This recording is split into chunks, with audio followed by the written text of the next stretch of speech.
লালমাইয়ে ছেলেকে অপহরণ করে নিয়ে গেল বাবা, সন্ধান দিলে মিলবে পুরস্কার। রাসেল মিডিয়ার তথ্যচিত্র দেখুন বিস্তারিত। গত সোমবার ৩০ ডিসেম্বর কুমিল্লা লালমাই উপজেলা বেলঘর উত্তর ইউনিয়নের ভুষ্টি পূর্বপাড়ার মনসুর আলীর ছেলে ইয়াকুব আলী তার ৩ বছর বয়সী ছেলে আবু মুসাকে নিয়ে পালিয়ে যাওয়ার খবর পাওয়া গেছে। এ সময় ইয়াকুব তার ছোট ভাই আকবর আলীর কাছ থেকে ১ লাখ টাকা নিয়ে যায়।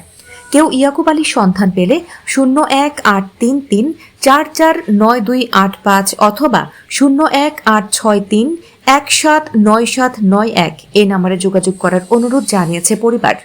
তথ্যদাতাকে পরিবারের পক্ষ থেকে পুরস্কার প্রদান করা হবে।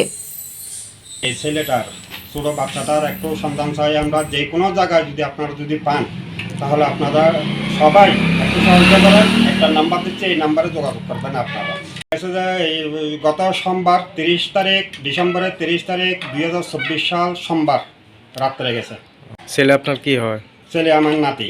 আপনার নাতি? হ্যাঁ হ্যাঁ, ছেলে আমার নাতি হয়। দর্শক, আপনারা শুনতে পাচ্ছেন যে ছেলেটি একটি বাচ্চা নিয়ে অপহরণ করেছে, ছেলেটি ওনার নাতি। আপনারা যে যেখান থেকে আমাদের এই ভিডিওটি দেখছেন সবাই একটু ভিডিওটি শেয়ার করে দিবেন। আপনাদের কাছে বিশেষ অনুরোধ রইল, নিচে নাম্বার দেওয়া থাকবে, নাম্বারে যোগাযোগ করবেন।